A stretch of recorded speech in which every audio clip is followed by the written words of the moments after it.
Well, all this smoke has been fluctuating all day long, sometimes not too bad, but other times downright unhealthy. So tonight we're tracking just how the winds are shifting and where it's headed next. Plus, Tom is talking about a lot of extreme heat only adding to the fire danger that's already out there. Yeah, we have heat advisories, air quality alerts, and now a fire weather watch all in the span of a couple days for the area. All right, we've got a lot to get to, so let's get started.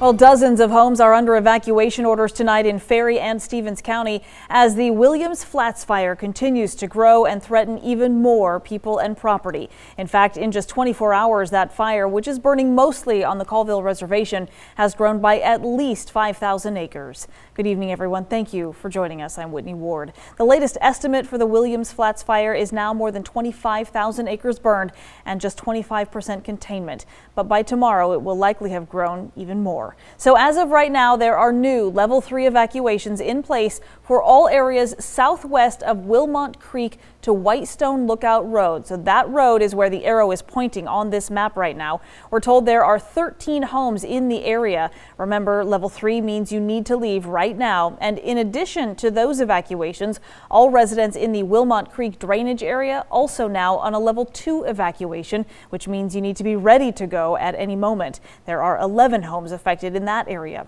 Evacuees are asked to go to the Inchelium Community Center. A place to stay overnight will be arranged at or near the community center for anyone who needs shelter.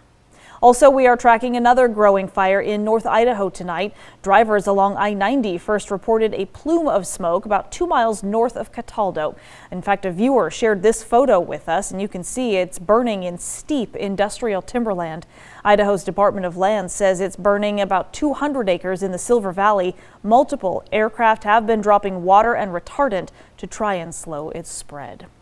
And of course, it is the smoke from those fires, especially the big one, the Williams Flats fire, that has been just hanging over Spokane and North Idaho for several days.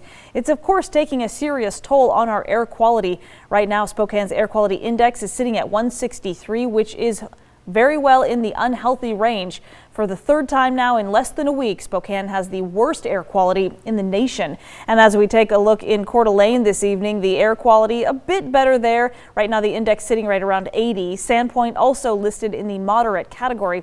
But again, the smoke can fluctuate, so those numbers can certainly change quickly. It is a lot to keep track of tonight, and soon there will be even more. The National Weather Service issued a fire weather watch for most of the area. It starts tomorrow and runs through Saturday evening.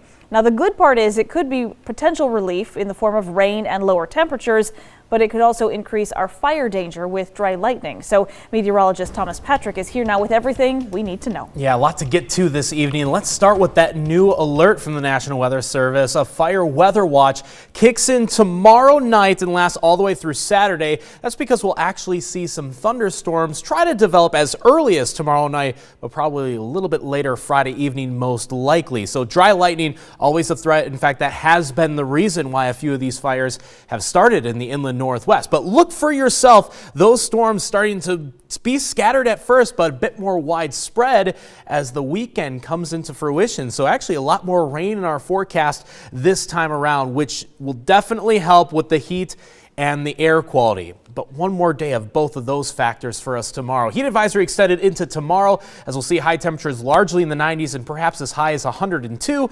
And an air quality alert remains in effect for one more day as well because of the reduction in air quality as low as the unhealthy stage, which is where we stand in Spokane right now. Expect another day between moderate and unhealthy tomorrow before that air quality cleans up big time by Friday. But a lot to get to, especially when it comes to thunderstorm forecasting. So we'll break it down day by day heading into the weekend, coming up in the full forecast in just a few minutes. All right, Thomas, thank you.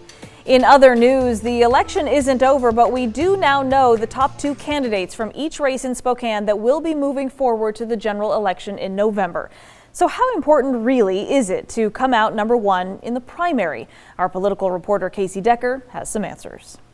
Winning the primary can give you a concrete edge in Washington. The winner gets their name placed first on the general ballot. Studies show that actually does provide some advantage, although mostly in smaller races where the candidates aren't well known and in nonpartisan elections where you can't just pick your favorite party's candidate. But Spokane has a very interesting history when it comes to primaries. In the previous 4 mayoral elections, the winner has only gone on to win the general half the time. In 2003, Jim West won in both August and November. But in 2007, Dennis Hessian narrowly beat Mary Verner in the primary. He then lost to her by 5 points in the general. And in 2011, an even bigger upset. Verner got nearly 60% in the primary. But then come November, David Condon wound up winning by 5 points. In 2015, Condon dominated both the primary and the general. So, is there any hope for Ben Stuckert, who's currently sitting 4 points behind Woodward?